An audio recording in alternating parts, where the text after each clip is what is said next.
The hall of the alien palace was larger than any building on Earth, stretching high into the sky with walls that shimmered like crystal and floors that reflected the light in patterns no human had ever seen before. The air vibrated faintly, as if the building itself were alive, and everywhere there were figures in ceremonial robes moving with graceful precision. Humans rarely visited this part of the galaxy, and even fewer ever entered the inner court. Today, the court awaited an event that was supposed to be simple and symbolic, yet carried the weight of the entire empire, the wedding of the alien princess to a human. The princess, tall and luminous, with skin that reflected faint hints of silver and eyes that gleamed with curiosity, stood at the center of the hall. Around her, the courtiers whispered. Her mother, the alien queen, watched from her elevated throne, her expression calm but her eyes sharp with calculation. The queen had arranged this marriage, believing it would be a display of dominance, a demonstration that even the humans, weak and unpredictable as they were, could be brought to her will. She expected an obedient figurehead, someone who would bow, smile, and follow protocol without thought. That was all. The human approached quietly. He wore no ceremonial robes, no sparkling insignia. His uniform was simple, dark, and practical. He walked with a straight back, hands relaxed at his sides, and his eyes scanned the room without fear. Even the soldiers who lined the hall could not hide their disbelief. The humans they had encountered in minor skirmishes were fragile, easily overpowered, and clumsy in tactics. This human looked ordinary, too ordinary, perhaps. As he moved closer to the princess, murmurs filled the air. "He is too simple," one court official whispered. "No one so plain could be worthy of her," another said. The queen listened, her expression unchanging, though a thread of curiosity ran through her mind. Why did the humans insist on sending such a fragile ambassador? Was it arrogance or ignorance? She decided to wait, confident in her superiority. The ceremony began with the chanting of alien words, strange syllables that resonated like wind through glass. The princess recited her vows, her voice steady, yet there was a flicker of curiosity in her tone as she glanced at the human. He had not bowed, he had not knelt, and he had not flinched. In a court that measured strength through posture that in itself was strange. When it was the human's turn, he spoke in his own language. His words were simple, honest, and clear. He promised loyalty, not blind loyalty, but loyalty based on respect and understanding. He promised to protect her not through domination, but through wisdom. The translators in the hall struggled to convey the subtlety of his words, and some of the nobles tilted their heads, confused. They had expected the human to stammer or stumble, but he did not. He did not shout, he did not declare power. He simply spoke as if he belonged. The queen's eyes narrowed slightly. Something was different about this human. He did not carry weapons, yet there was a calm authority in his voice. He did not flaunt strength, yet everyone could feel it like a hidden current beneath the surface of a river. She dismissed the thought quickly, attributing it to courtly exaggeration. Humans were weak, that was a fact. After the vows, the formalities continued. The human and princess exchanged rings of alien design, glowing faintly with a soft energy that symbolized connection and agreement. The human handled the rings with care, studying their intricate patterns, but he did not show awe. Many guests found this strange, as they expected fear or amazement. Instead, he handled them as a scientist might handle an artifact, respectfully but confidently. The court feasted, and the human sat beside the princess, eating the alien dishes with quiet attention. He did not hesitate at the unfamiliar flavors, nor did he insult them with comments. The alien guests whispered amongst themselves, some impressed, some suspicious. The queen observed everything, analyzing his behavior, testing for weakness. She asked a question in her own language, expecting confusion. The human answered fluently, having learned key phrases and intonation from the briefings he had received. His answer was correct, polite, and nuanced. The queen's brow lifted slightly. As the day continued, the human began to notice small details others ignored. He observed the layout of the palace, the flow of traffic through the halls, and the security arrangements. Nothing he did was overt. He asked small, casual questions, the kind a guest might ask about culture or tradition. But every question revealed a gap, a flaw in the empire's routines, a vulnerability the court had never noticed. He did not write it down or boast about it. He simply stored the information in his mind, observing patterns with patience. The princess watched him closely. Unlike her mother, she did not underestimate him. She had seen humans before, and she knew they were underestimated, but this one was different. He did not act rashly. He did not attempt to impress. yet his presence shifted the energy in the room. Where others tried to dominate, he simply adjusted. Where others displayed pride, he displayed calm understanding. And slowly, the princess began to sense that she was not marrying a weak figurehead. She was marrying someone who had the ability to see more clearly than anyone in the hall. That night, after the festivities ended, the human requested to walk the palace halls with the princess. They moved quietly, avoiding servants and guards, and he spoke in low tones, curious about the architecture, the materials, and the energy conduits running along the walls. He asked simple questions, but the answers revealed the Empire's reliance on technology in ways the humans could exploit, not for violence, but for strategy. The princess was intrigued. She had lived her entire life within these walls, yet she had never noticed the subtle inefficiencies the human pointed out. She realized that her mother's confidence in controlling him might be misplaced. Perhaps she had chosen this human not to dominate, but to survive the unpredictable. Meanwhile, the queen received reports from her generals. A minor border dispute had arisen on a distant planet. Normally, she would command the fleets herself, but this time, she allowed the human to offer advice. He listened carefully to the situation, asking questions that revealed hidden options. Then he proposed a solution that required minimal resources and no escalation of force. The queen watched remotely as the plan unfolded. She expected delays, mistakes, or failure. Instead, the border dispute resolved almost immediately. The opposing forces withdrew peacefully, bewildered by the unexpected efficiency. The queen's confidence wavered slightly. This human was not ordinary. He had not displayed strength, yet he had changed the outcome of events that normally required fleets of warships. Back in the palace, the human and the princess discussed what had happened. She asked how he knew the solution would work. He shrugged, smiling faintly. "I observed," he said. "I looked at the patterns, I considered the possibilities, then I acted." The princess realized that his power was subtle, not in destruction, but in understanding. The next morning, the human walked among the palace staff. He greeted workers, engineers, and minor officials politely, asking questions about their work. They were surprised that someone in his position would care about their input. Slowly, the human began to form connections, small alliances of understanding. He did not command. He did not threaten.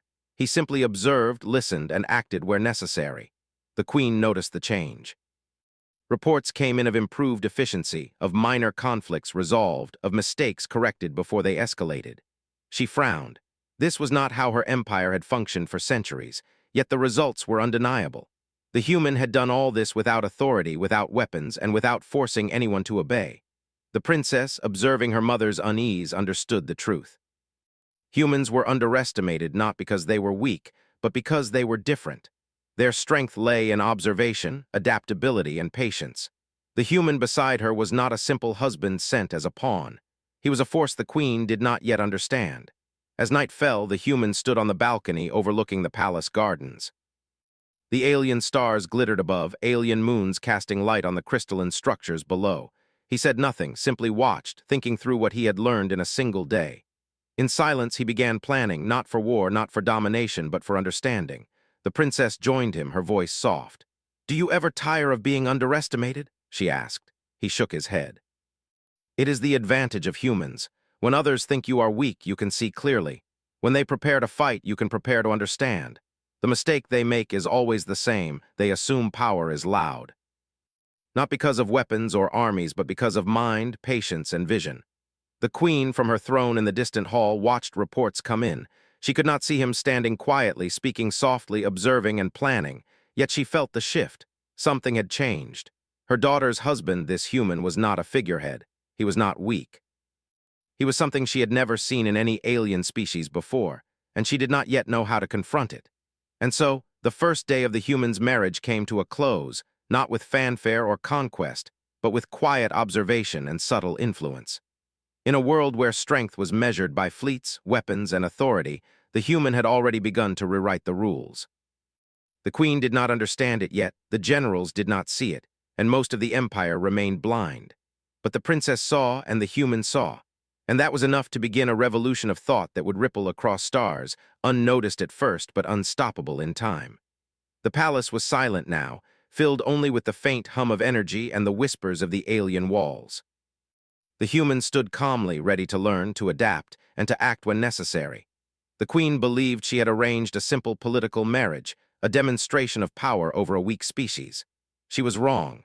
The Empire would soon learn that humans had a different kind of power, one that did not roar but calculated, observed, and endured. And the first day ended with one undeniable truth. Appearances could be deceiving, and humans were masters at turning underestimation into opportunity.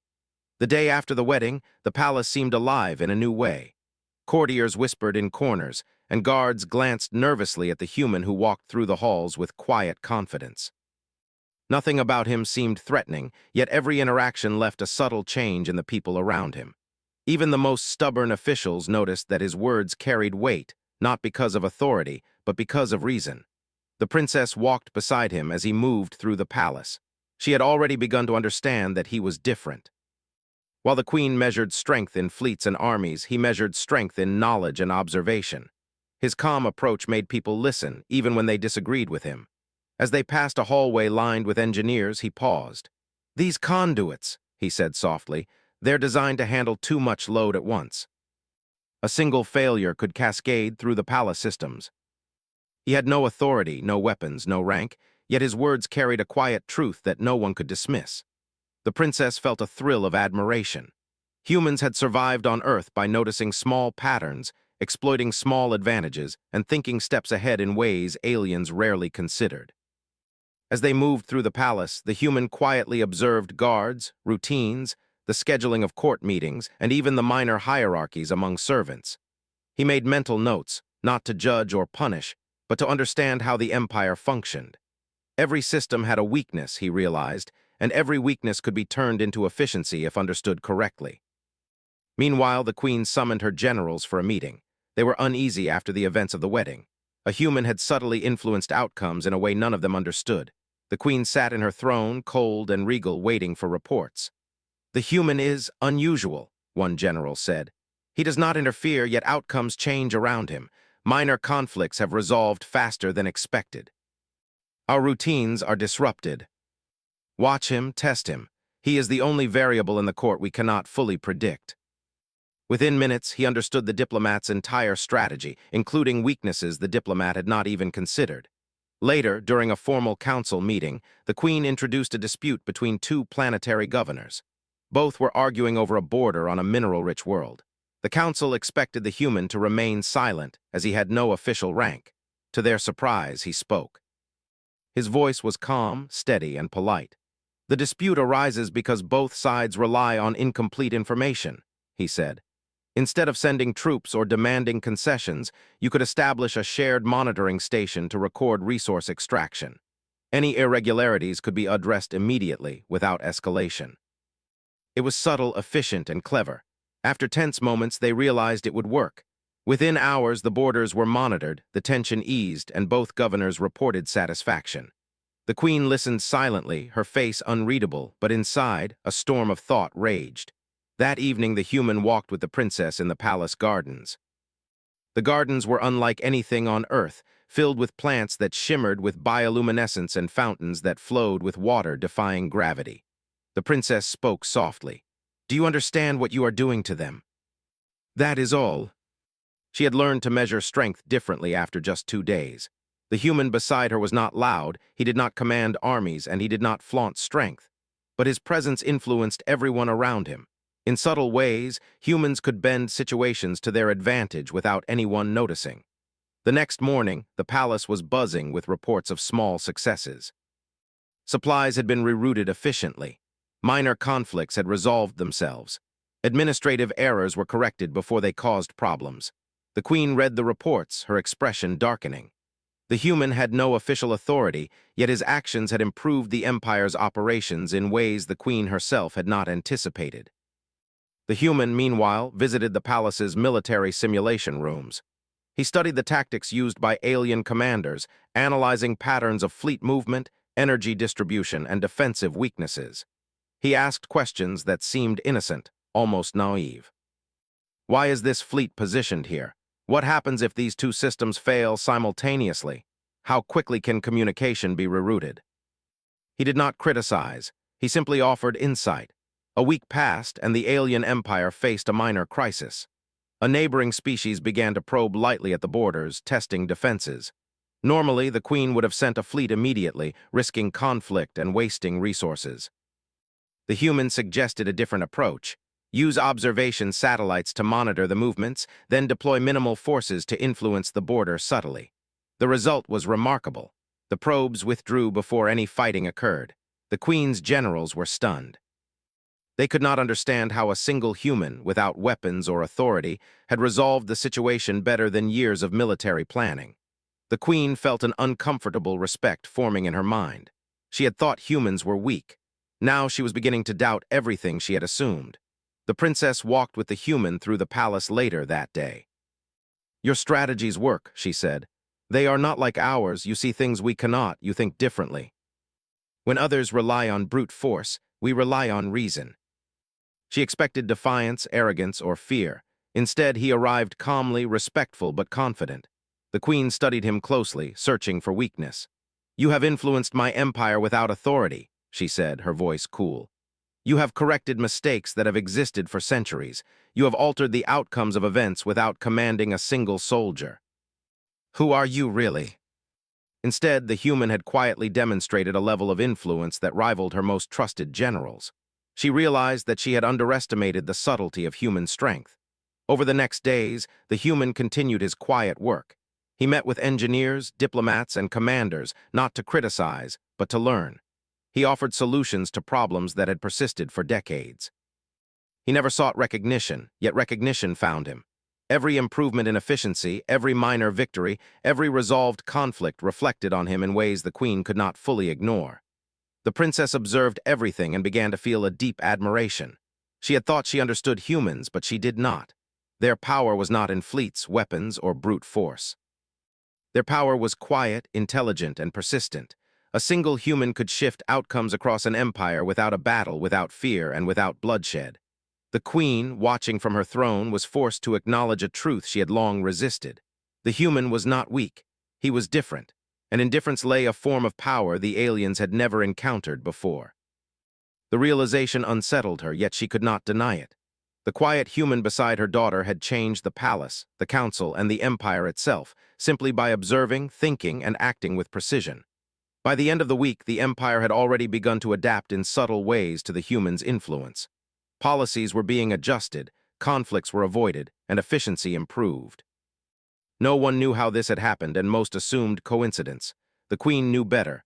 The princess walked with the human one last time before the weekend ended. "You have a strange kind of power," she said softly. He shrugged.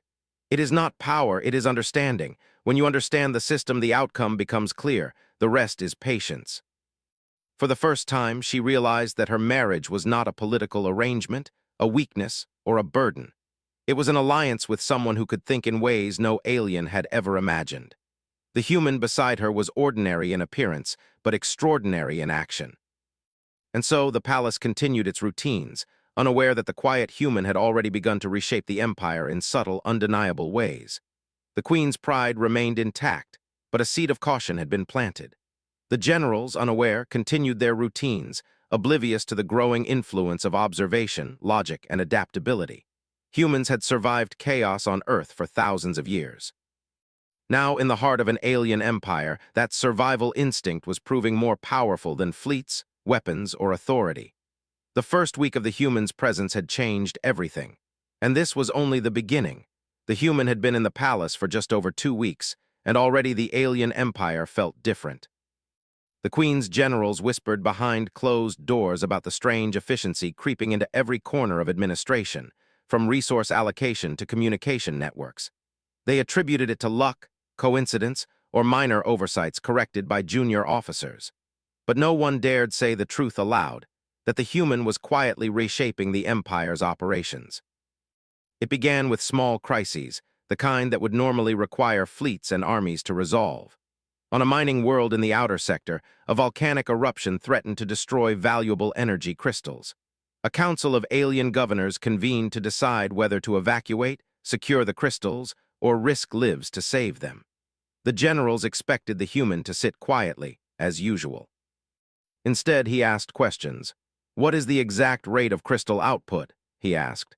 "Which conduits can withstand heat stress? How quickly can evacuation units move the population?" The human proposed a solution that was simple yet brilliant. Redirect the energy flow to non-essential storage, deploy automated transport systems to evacuate civilians, and reinforce the conduits with temporary energy shields. It required no fleet deployment, no battles, no casualties. Within hours, the crisis was averted. The mining world's workers praised the efficiency, and even the governors were impressed. The Queen received the report with a raised eyebrow.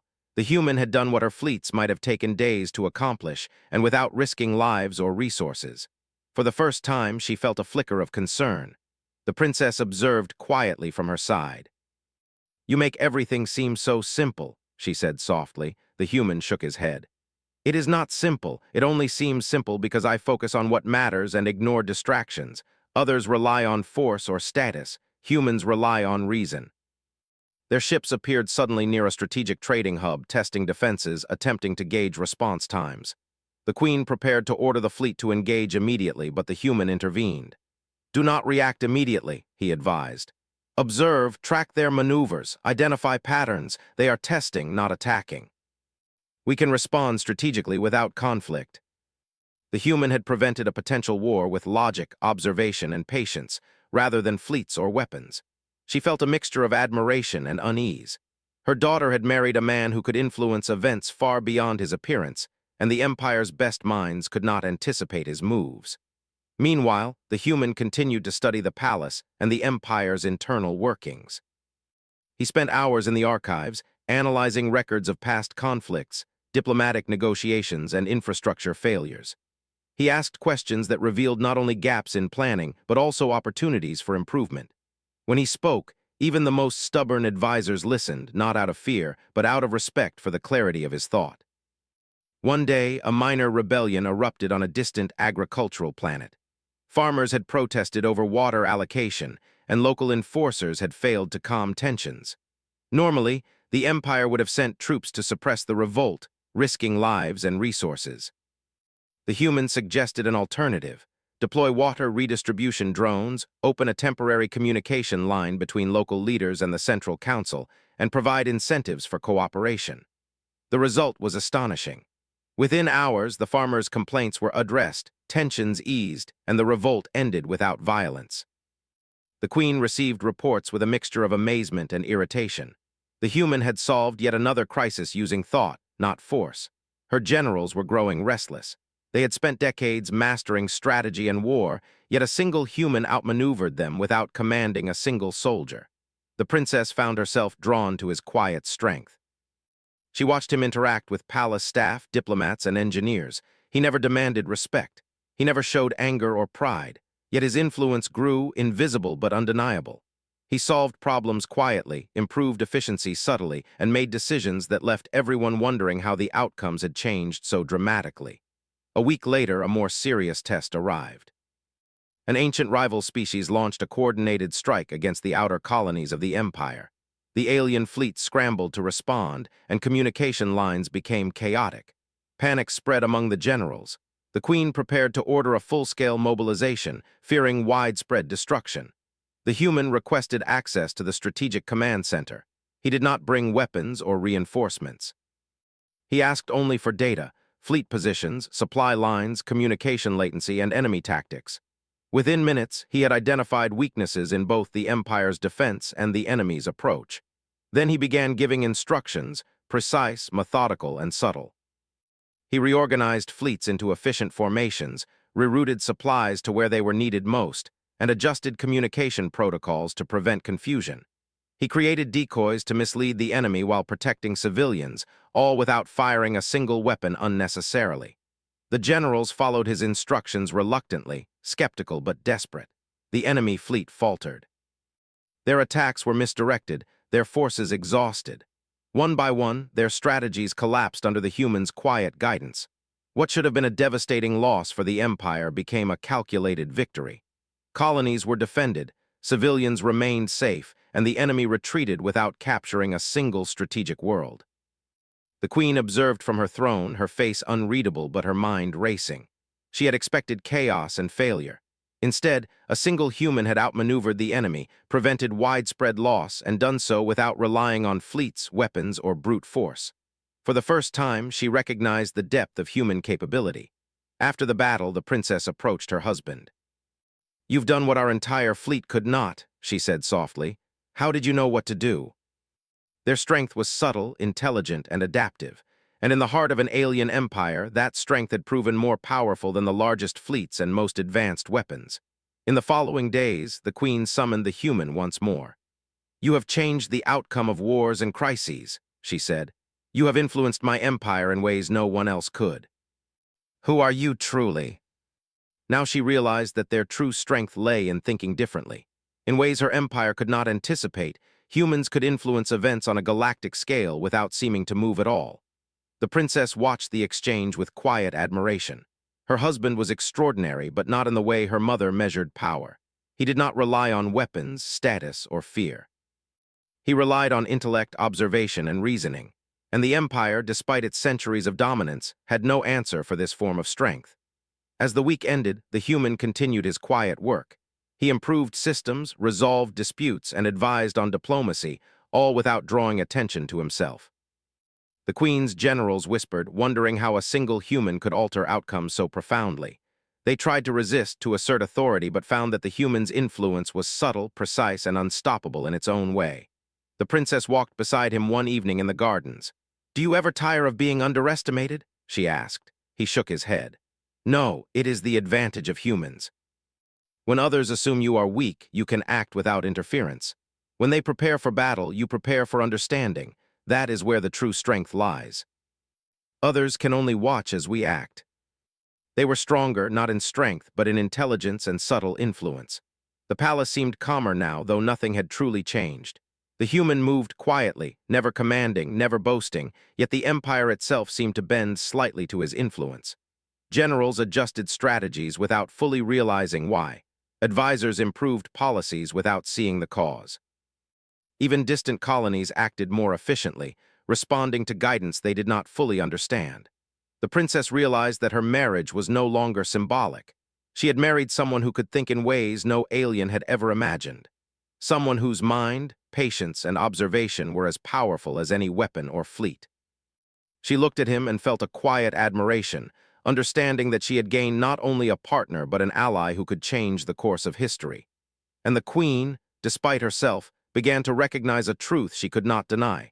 This human was extraordinary not because he could dominate, but because he could understand. And in the galaxy, understanding could be more powerful than any fleet, any weapon, or any throne. The human had been in the palace for several weeks now, and the empire was beginning to feel the quiet shift he had brought.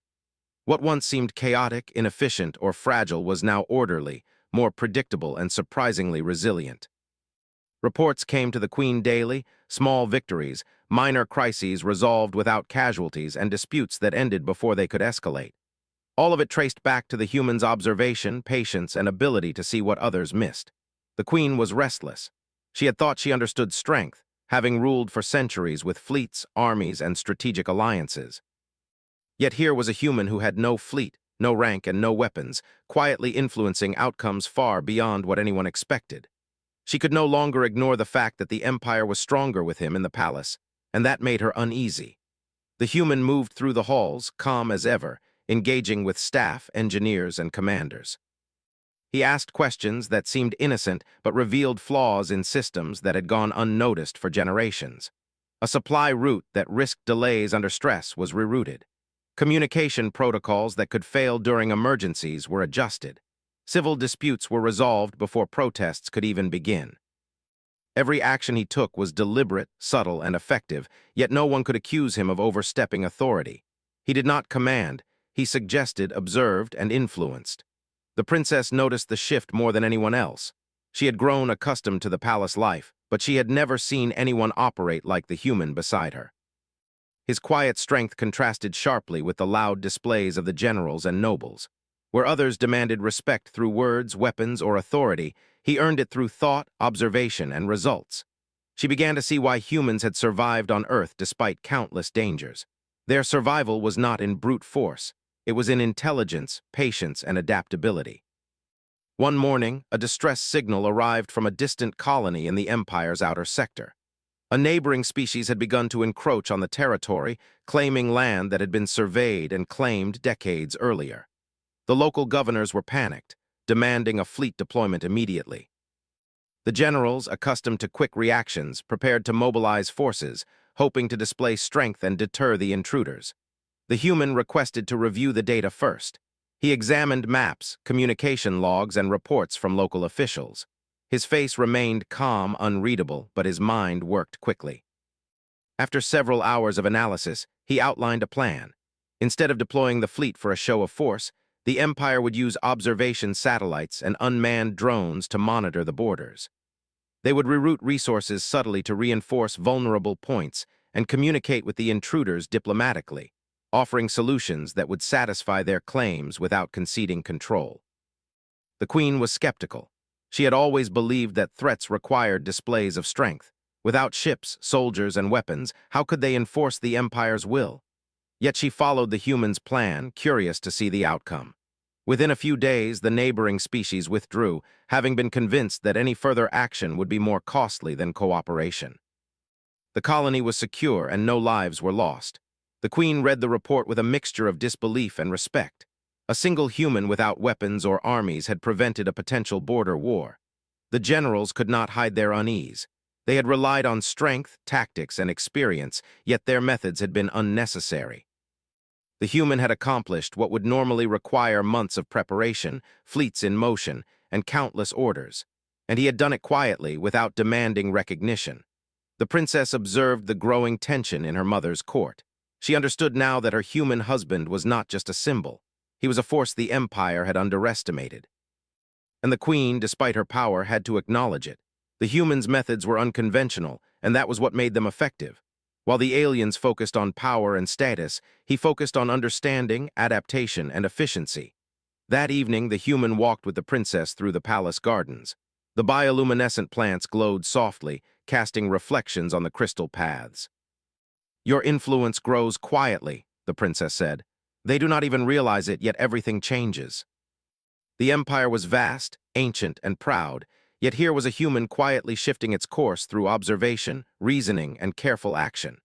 She realized that the marriage she had once thought a burden was now an alliance with someone who could think in ways no alien had imagined. Meanwhile, the Queen summoned the human for a private audience. She did not want to admit it, but she needed to understand the depth of his influence. The throne room was quiet, the air tense. "You have changed outcomes, averted disasters, and improved efficiency across my empire," the Queen said. "All without fleets, weapons, or rank. How do you do this?" "Sometimes it is patience, understanding, and the ability to anticipate consequences before they occur. I seek to understand. When decisions are guided by observation and logic, the outcomes benefit more than just one person or one species. That is the way humans survive." His influence, subtle as it was, had already improved efficiency, resolved conflicts, and prevented crises. The Empire had begun to rely on his guidance, whether they knew it or not. In the following days, the human's influence extended further. He worked with diplomats to ease tensions with neighboring species, preventing disputes that could have escalated into war. He collaborated with engineers to redesign supply chains and defensive structures, increasing resilience without increasing cost. Even minor staff conflicts were resolved under his quiet observation, often before the Queen or her generals became aware of them. The palace was calm, but the Queen felt the tension beneath the surface. She realized that she had underestimated humans. She had assumed weakness based on appearance, size, and conventional measures of power. Yet here was proof that true strength was not always visible. Humans could influence, survive, and even thrive through thought, patience, and adaptability. The princess watched her husband interact with the Empire's citizens. He treated everyone with respect, from generals to servants, engineers to diplomats. His influence grew not through fear, but through trust and understanding. People began to follow his suggestions not because he demanded it, but because his reasoning was clear and effective. The princess understood that this was the kind of strength that her empire had never faced before. One evening, the Queen observed from her throne as the human reviewed reports of minor disputes on distant worlds. She noted how efficiently conflicts were resolved, often without military intervention or bureaucratic friction. She could not deny it. The human's presence had improved the Empire's stability and resilience beyond anything she had imagined possible. The human continued to act quietly without seeking recognition. His power was subtle, operating through influence, observation, and intelligence. Yet everywhere he touched, systems improved, crises ended, and the Empire became stronger. The Queen realized that this human was extraordinary, not because of violence or domination, but because he understood the true measure of strength. The princess approached him as he walked through the palace gardens. "Do you ever worry that they will not understand you?" she asked. He shook his head. "Understanding comes with time. Humans survive by being patient. They wait, observe, and act at the right moment. The Empire will learn in time. Even if they resist, results speak louder than words." She realized that she had married someone whose mind was as powerful as any army, whose patience was more effective than any weapon. The human's strength was invisible yet undeniable, and she understood that she had gained an ally who could change the course of history. Over the following week, the human's strategies were tested on a larger scale. A cluster of colonies faced simultaneous crises, resource shortages, political unrest, and threats from neighboring species. The generals expected chaos. The human requested access to all reports and began analyzing patterns, communication flows, and logistical weaknesses.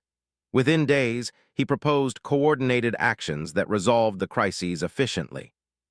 Supplies were rerouted, disputes mediated, and threats neutralized without conflict. Colonies reported higher satisfaction, fewer casualties, and improved coordination. The Queen, reading the reports, could not hide her astonishment. The human had achieved what years of planning and military might could not. The palace buzzed with whispers. Generals and advisors were unsure how to respond. They had authority, fleets, and centuries of experience, yet they could not replicate the human's quiet success. Even the Queen had to admit that his methods worked better than any strategy she had known. The princess walked beside him one last evening. "You have changed everything," she said softly, "and they do not even realize it." Humans survive because others underestimate them. They assume power is loud, visible, and direct. We survive because we think, observe, and act when necessary. That is how we endure, and sometimes it is how we win. Not because he could command armies or fire weapons, but because he could think differently. And in that thinking lay a power the Empire had never faced before. The human's presence was quiet, deliberate, and transformative. The Empire had grown stronger, more efficient, and more resilient, all without the Queen or her generals fully understanding how.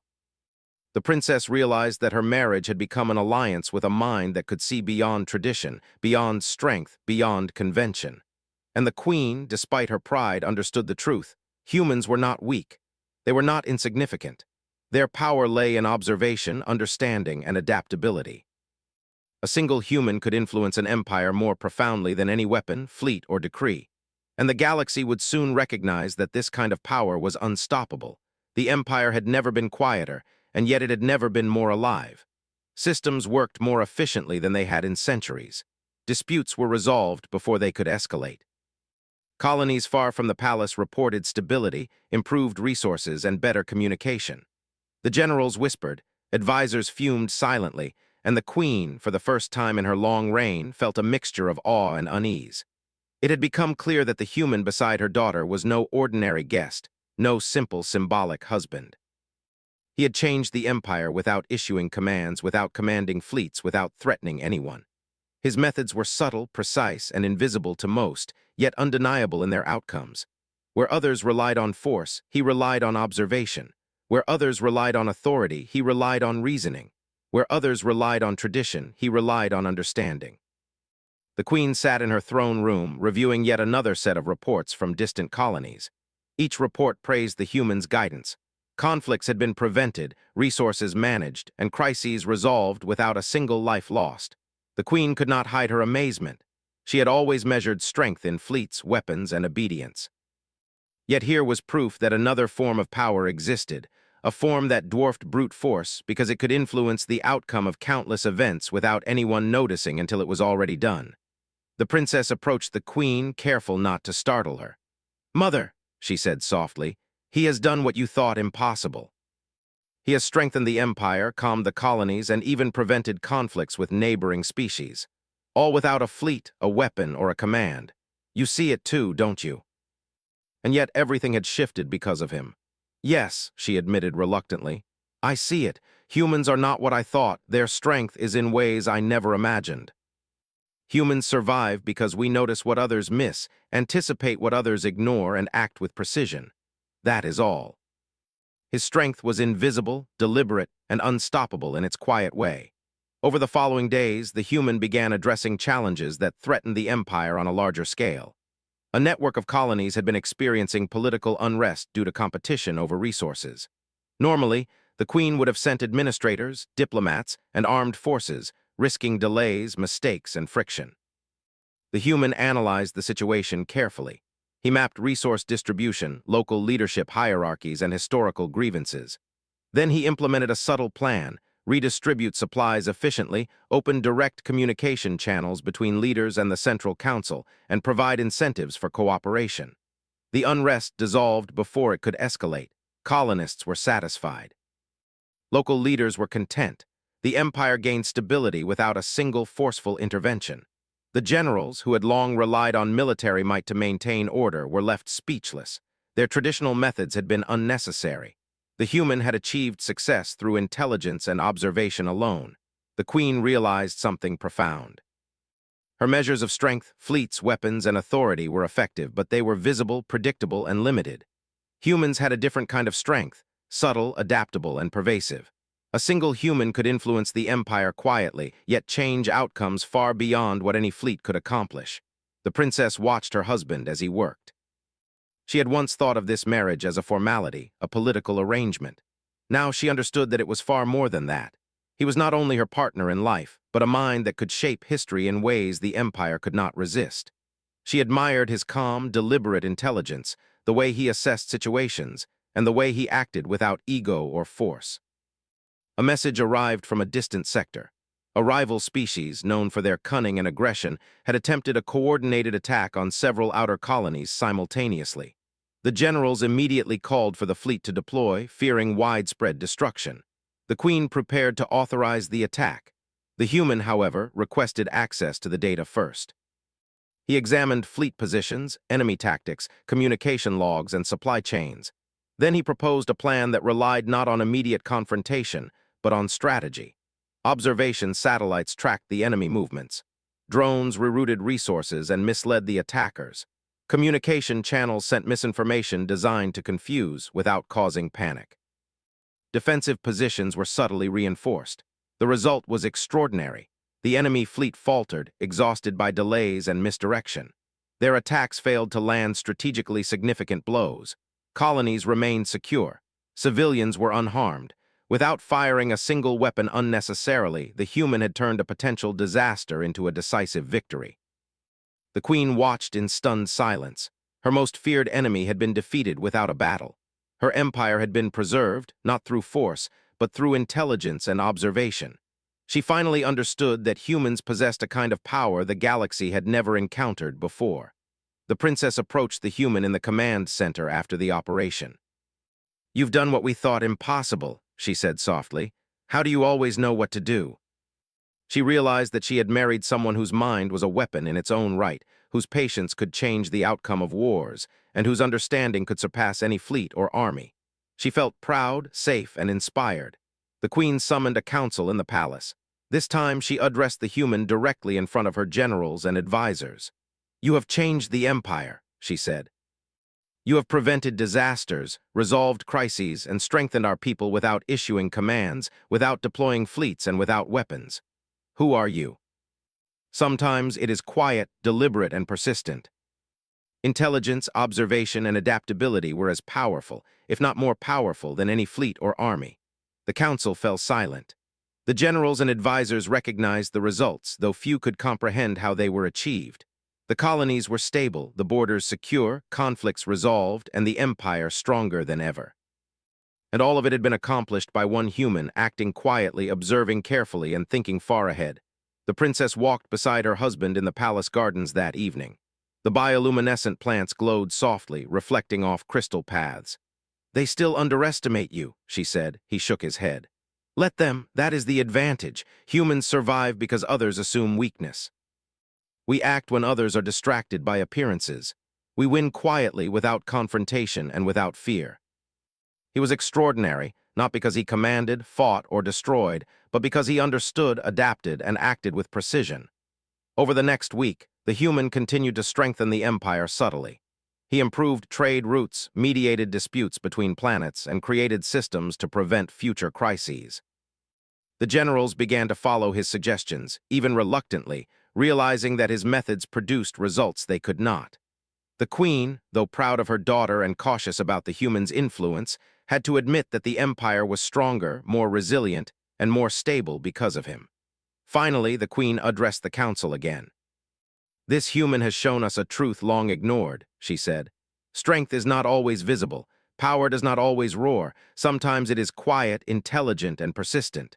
Humanity possesses a form of strength we must respect, or we risk being left behind."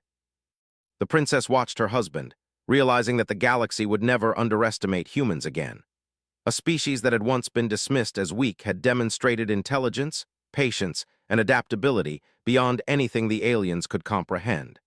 The human beside her was living proof that appearances could be deceiving, and that true power often lay in quiet observation and deliberate action.